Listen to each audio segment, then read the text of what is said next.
Today, I'm going to share with you a success story where a woman actually manifests something to come into her world within 4 minutes. And this is actually something that's a little bit different than I've shared before on this channel, is she actually allowed the vision in her mind, or allowed her imagination to flow freely, and she didn't force her imaginal act. She actually just allowed it to happen. So this is almost like an effortless use of imagination, which actually manifested itself within 4 minutes. And this success story is out of Neville Goddard's Law and Promise, chapter 14, the creative moment. Before we jump into this testimonial here, I want to share with you a few quotes by William Blake, and I want to go over this because this is really, really good. Okay, so William Blake: there is a moment in each day that Satan cannot find, nor can his watch fiends find it. But the industrious find this moment, and it multiply. And when once it is found, it renovates every moment of the day if rightly placed. William Blake. Whenever we imagine things as they ought to be, rather than they seem to be, this is the creative moment. For that moment, the spiritual man's work is done, and all the great events of time start forth to mold a world in harmony with that moment's altered pattern. So Satan, Blake writes, is a reactor. See, I've gone over this so many times before, and it's so important to use this in your daily life because Satan is a reactor. So that's what Satan wants. So basically, symbolically, Satan is a reactor. So if you're reacting to negative things in your world, like if something negative comes into your world and you react to that, you get upset about it, you get jealous about it, you get angry about it, you are actually playing Satan's part, and you're recreating more bad things to come into your world when you're living as a reactor in your world. So you must be like God, which is a creator, creating your future, always having visions and seeing the future before it happens in your mind's eye, in your third eye, instead of looking into the past or looking at things that are negative in your world and reacting to those things. All right, so I'm going to cover this again. Okay, so Satan, Blake writes, is a reactor. Satan is a reactor. He never acts. He never creates. Satan never creates. He only reacts. And if our attitude to the happenings of the day is reactionary, are we not playing Satan's part? So always look into the future. Don't live in the past. Don't focus on the past or be reactionary to the things that have happened to you yesterday and recreate those things in your world. Rather, look in the future the way that you want it to be, and then take that feeling and visualize those things throughout the day. And as you do this, you begin to develop momentum, and you develop these habits of always looking into the future the way you want it to rather than the past, because a lot of people are programmed this way. Like they're programmed to focus on the bad trauma and the past events, the bad things that have happened to them, and they're stuck in this world. And like it says right here, symbolically, Satan is a reactor. So you're reacting to the past events in your memory, and then you're recreating more of the same things to come into your world in the future instead of doing God's work, which is a creator. Instead of creating your new future, you're just recreating the past into the present and into the future. So you have to be a creator, which is what symbolically is what God is. Because remember, Satan cannot create anything. So if you are reacting to anything negative into your world, you're just recreating. You're doing Satan's work and recreating those negative things, those negative events to just reoccur in your world. But if you're doing God's work, you're looking and visualizing and affirming your new self of the future. And then that's when you create something new. You're creating, you're no longer recreating. And just like what Neville Goddard says right here is perfect. So man is only reacting to his natural or Satan state. He never acts or creates. He only reacts or recreates. So one real creative moment, one real feeling of the wish fulfilled is worth more than the whole natural life of a reaction. In such a moment, God's work is done. And once more, we may say with William Blake, God only acts and is in existing beings or men. There is an imaginal past and an imaginal future. If by reacting, the past is recreated into the present. So by acting out our dreams of fancy, can the future be brought into the present? So Exactly like that. There is an imaginal past and an imaginal future. So you have a choice whether you want to react to the past and keep recreating the same things from your past. Like if you didn't have a good life in the past, you were always limited, you were lacking abundance, you lived in poverty, or you had bad relationships. Don't focus on those things. Don't focus on any of that lack of abundance. Don't focus on any of that. Start looking and imagining your new future, whether that's affirming or scripting or visualizing, whatever it is. Keep your attention away from anything that is negative, because that is being recreated now into your future, because there is an imaginal past and an imaginal future. It's all imaginal. So you're either doing one or the other. If you're visualizing into the future, creating something new, then you're going to get it. You're going to be led to that moving into the future. But if you're focused in you habitually thinking about the past and the bad events, you're being led to those too, because the past and the future all exist right now as the same exact thing in the fourth dimension. Like right now. So which way do you want to go? Do you want to go stay in the past of all the limitations, or do you want to go in the future where you have no limitations and you're living in abundance, you have great relationships, all these things? This is your choice, whether you want to react, you want to do Satan's work, or you want to start acting and do God's work. Because if you're still living in the past, if you find that your mind is automatically visualizing into the past, the trauma, all of these things in the past, then that is doing Satan's work, and it's being recreated into your life tomorrow. So you're going to keep living that same life because the past and the future exist right now, and you're just recreating those things. You're creating those things right now, depending on what your mind is, your habitual attention is focused on. So change that, start visualizing and affirming and scripting with your new life, new events, things that haven't happened to you yet, things that you wanted to happen to you before. Now you're imagining all these great things happening to you in the future, and you're changing all that. So you're repositioning your attention. You're repositioning the way that your mind functions. And you're going to start developing this momentum to where you totally shift from the past, just having that awareness that you're actually doing this. Because a lot of people just automatically are doing this because they were never trained not to do it. So you start growing and expanding your awareness now that you're actually doing this and seeing that you're doing it. And then you start repositioning your mind. Okay, so I'm going to start visualizing this. I'm going to start picturing this. I'm going to start affirming this for my future. You know what? I want to have this new car. I want to have this relationship. I want to have this new house. I want to have this new career. I want to make $500,000 a year. I want to make $1 million a year. I want to make whatever it is, whatever your number is. Start visualizing, start focusing on that, on the feeling that is already accomplished. And what that's going to do is it retrains and redirects your mind. All the neurocircuitry in your mind is going to start changing, and the patterns are going to change, the habits are going to change, the momentum is going to start to build, and you're going to shift now to your new future. You're no longer doing Satan's work. You're no longer reacting and living in the past of the negative occurrences. Now you're focused, you're doing God's work. And now you're focused on your new future that you're creating, because Satan cannot create anything. He can only recreate things. So stop giving those things in the past, the traumatic, the bad, the negative things. Stop giving those negative things your attention, and then Satan dies. Symbolically, Satan is destroyed and God lives forever, because you're putting your attention on God now, being a creator. So Satan is no longer in your purview. He no longer can see you, like symbolically. So you start moving to your new future by imagining your future now and start creating all these new events instead of reacting to the negative things. So basically what William Blake is saying here is symbolic, but it's actually true. If you look at it in this way, you can actually use this for momentum and start really creating a new life with this and using this to get to that next level. All right, so let's go ahead and jump right into the success story now. Okay, so nothing stands between man and the fulfillment of his dreams but facts. And facts are the creations of imagining. If man changes his imagining, he will change the facts. Just like that, the reactionary process with Satan. Okay, so if you change your imagining, because you're either imagining the past or imagining the future. It's your choice. What do you want to imagine? You want to recreate, or you want to create something new?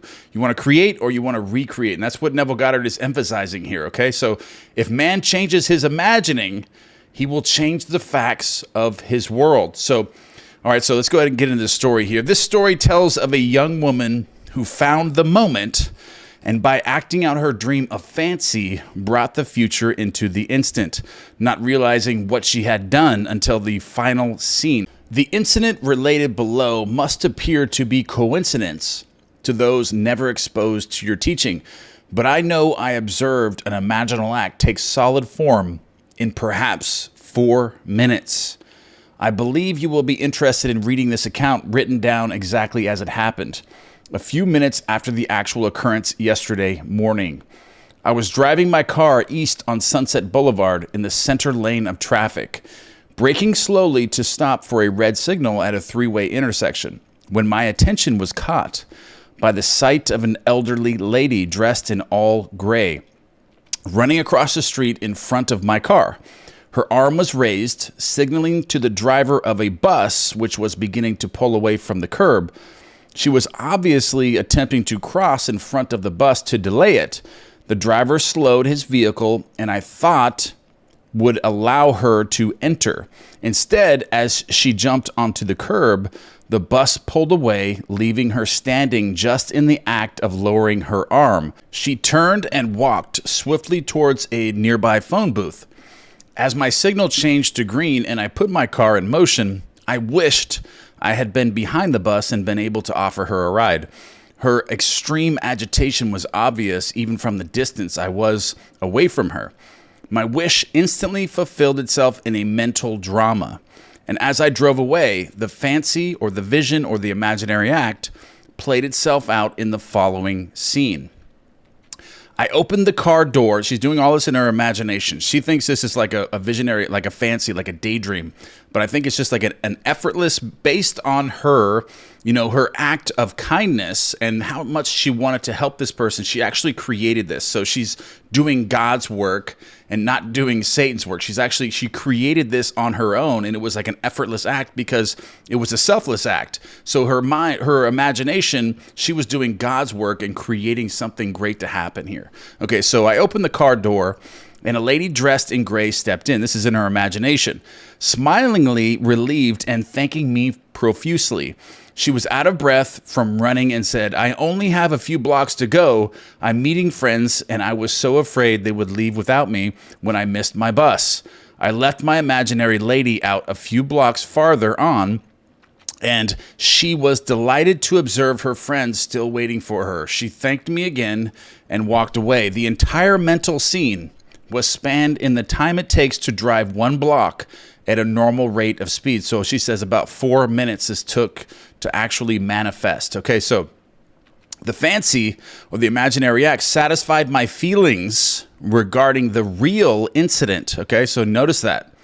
The imaginary act satisfied her feelings regarding the real incident, and she immediately forgot it. So she felt that this was a real event that happened in her imagination, and that's the key, making it that real and an effortless one.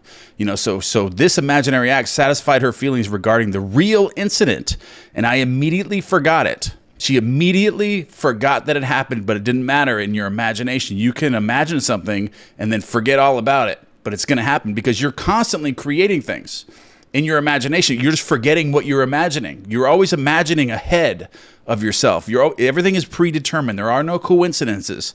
You are always imagining ahead of yourself. So that's what she did here, and that's what she's talking about. So she did this and immediately forgot it. Okay, so 4 blocks farther now. She's driving regularly now. She's going on with her day. So 4 blocks farther, she was still sitting in the center lane and again had to stop for a red signal. Her attention at this time was turned inward on something that she has forgotten now, when suddenly someone tapped on the closed window of her car, and she looked up to see a lovely appearing elderly lady with gray hair, dressed all in gray, smiling, and she asked if she might ride a few blocks with me as she had missed her bus. She was out of breath, as though from running, and I was so stunned by her sudden appearance in the middle of a busy street at my window that for a moment I could only react physically, and without answering, leaned over and opened my car door. She got in and said, "It's so annoying to rush and then miss a bus. I wouldn't have imposed on you like this, but I'm supposed to meet some friends a few blocks down the street, and if I had to walk now, I would miss them." 6 blocks farther on, She exclaimed, "Oh God, they're still waiting for me." I let her out, and she thanked me again and walked away. I'm afraid I drove to my own destination by automatic reflex, for I had fully recognized that I had just observed a waking dream take form in physical action. I recognized what was happening while it was happening. As soon as I could, I wrote down each part of the incident and found a startling consistency between the waking dream and the subsequent reality. Both women were elderly, gracious in manner, dressed all in gray, and out of breath from hurrying to catch a bus and missing it. Both wished to meet friends who, for some reason, could not wait for them much longer, and both left my car within the space of a few blocks after successfully completing their contact with their friends. And then she says she is amazed, confounded, and elated. If there is no such thing as coincidence or accident, then I witnessed imagination become reality almost instantaneously. JRB. And we're gonna go back right here to William Blake, because this is what he brought up at the beginning of this chapter. It's exactly what is happening. You're either imagining the past or imagining the future. She used her imagination, whether it was uncontrolled or whatever it was, because you're constantly creating. You're constantly imagining something. You're imagining your future to take place, whether that's in the past, you're recreating, doing Satan's work, or you're creating something in the future. And this is exactly what she did in this story. She was imagining something.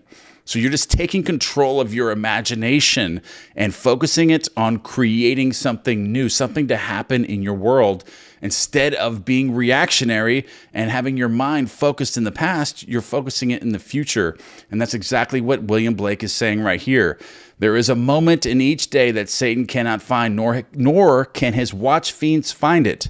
But the industrious find this moment, and it multiply. And when it once is found, it renovates every moment of the day if rightfully placed. So rightfully place your attention on the future, because we're constantly imagining our future. We're constantly imagining the things that are going to happen to us. Okay, everything is predetermined. There are no coincidences. Everything that happens to you in your world is based on what you are visualizing in your mind. These daydreams that are going on in your mind that you are not aware of or is what is creating your reality right now. So if you can start taking control of that and having that awareness that it's actually happening, you can change it. You can start creating the world that you want. Sometimes it can be a transitional, part of your life where it'll take a little bit of time to, turn the ship, so to speak, but you're turning it. You're building that momentum by turning that ship and then reprogramming your mind to start focusing on the future. And so your imagination is going to be automatically picturing things in the future, some good things to happen to you in the future, because you're now focused in that area and you're visualizing, you're affirming, you're scripting, you're doing all these things. So you're turning the ship. You're turning the ship. So don't give up on it. If you don't see it happen, things happen instantaneously in your world, start to shift. Sometimes it can take a little bit of time because you're turning the ship. All this negative thinking focused in the past your entire life, now you're turning that ship. You're turning the mind. You're reprogramming your entire mind and developing this new momentum to start shifting towards the future and start creating a new reality for yourself. So don't give that up. Keep practicing that, and you do that through visualizing. You do that through affirming and scripting and doing all these things and constantly developing your mind and focusing your mind to be focused on the future and all the good things that are in your world. Start focusing on positive things and not reacting anymore to the negative things in your world. Just like what William Blake said, do not be a reactor to negativity. Now you're going to be a creator. You're going to be acting and creating like God. Okay, so symbolically, that's exactly what it is. All right, so this was Neville Goddard's Law and Promise, Chapter 14, The Creative Moment. I really enjoyed this testimony, this success story here, because it teaches us quite a bit about how to change the mind and that the imagination is always imagining ahead of itself. So what are you imagining? Are you focused on negativity? Are you focused on, positive things and new things coming into your world? And I really, really enjoyed that. But that is the end of this video. Don't forget to give me one thing you are grateful for in the comment box below, or any future content you would like me to cover. And I will be doing live events this week. I'm going to be doing 2 live events and 1 live event on the Mighty Networks, which is the Neville Goddard community. You can find those links in the description below. You can find the membership tab on the front of any one of my videos. You can find the YouTube membership. I'm going to be doing 2 live events every single week on there. So if you have any questions, because I'm no longer doing one-to-one coaching, so I'm trying to get more people involved. That way I can answer more questions, because there's only one of me to answer all these questions. So that's why I'm doing the live events, so I can answer lots of questions and cover different things and do unfiltered things that I can't do on the channel. All right, guys, I love you, and I will see you in the next one.